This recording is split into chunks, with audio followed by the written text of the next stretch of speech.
So we're joined by Yariv Oppenheimer. He's the former General Director of Peace Now and a member of the Democrats, the Social Democratic political party in Israel, and joins us from Tel Aviv. Thank you so much for joining us, Yariv. Why is this violence suddenly spiking now? It's not suddenly. We are seeing this phenomenon for the last 2.5 years, since October 7. There is no even an attempt of the Israeli government to enforce the law. And this is a project of the government. It's not just a spontaneous act of some individuals, settlers. These are groups that are being sponsored by the Israeli government. They are getting the support of the Israeli government, and they are attacking Palestinians in order to move them away and to take over the land. This is what they are doing, and they call it the Farms Project, in order to build the new farms on the land that was belonged to the Palestinians. The Palestinians should go away, and the settlers are using force in order to do so. The Israeli defense minister was recently talking, and he was proud to say that he doesn't do anything against the Israeli terror, the Jewish terror. He is only focusing on the Palestinian terror. So the terrorists, the settlers that are using violence and sometimes even kill Palestinians, they know that no one is going to look for them. There will not be any enforcement of the law, and they have the support of the government. This is the flagship project of the government in the West Bank, to move away Palestinians from Area C and even Area A and B, and to give the land to the settlers to build farms, outposts, and settlements. Yariv, I mean, there's a lot of people outside of Israel who seem to believe that actually many Israelis are actually supportive of the settlers, and in an election, even if there was a change in government, not much would change with regards to this. This is definitely worried.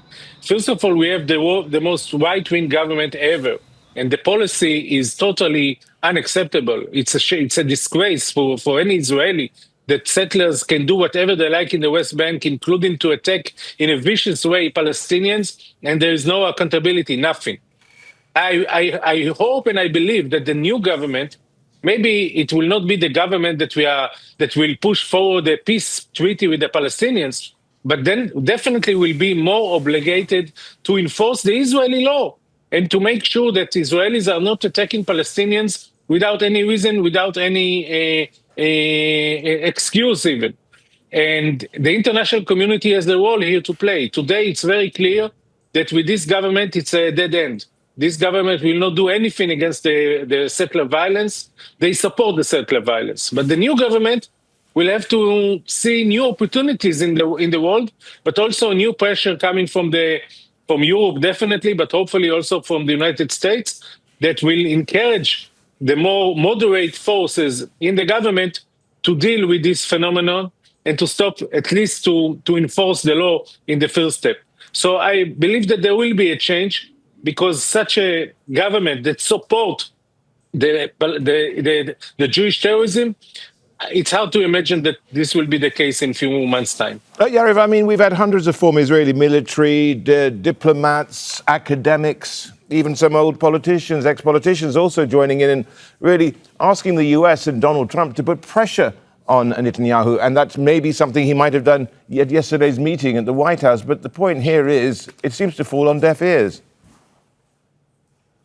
I think that this letter is a proof that many Israelis, including former senior Israelis, they fed up with the situation. They gave up with this government. They know that this government will not do anything.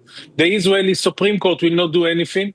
And the only chance to do something and to improve a bit the situation in the West Bank, that is the most terrible situation that we know ever.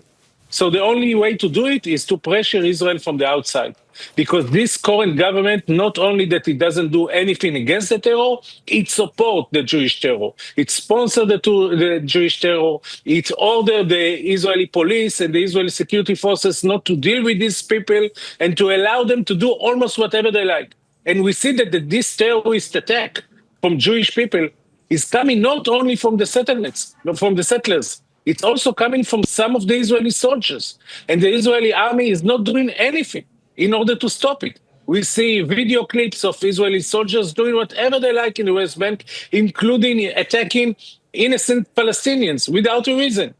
And no accountability, nothing is being done, and the green light for the Israeli settlers and soldiers to do whatever they like in the West Bank is such a one that we never seen before.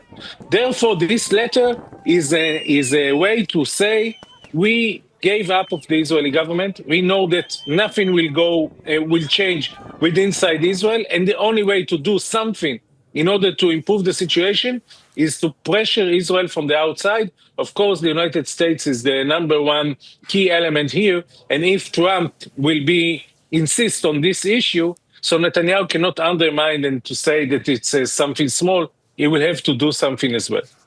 Yariv, thank you. Yariv Oppenheimer there, former General Director of Peace Now, joining us live there from Tel Aviv. Thank you.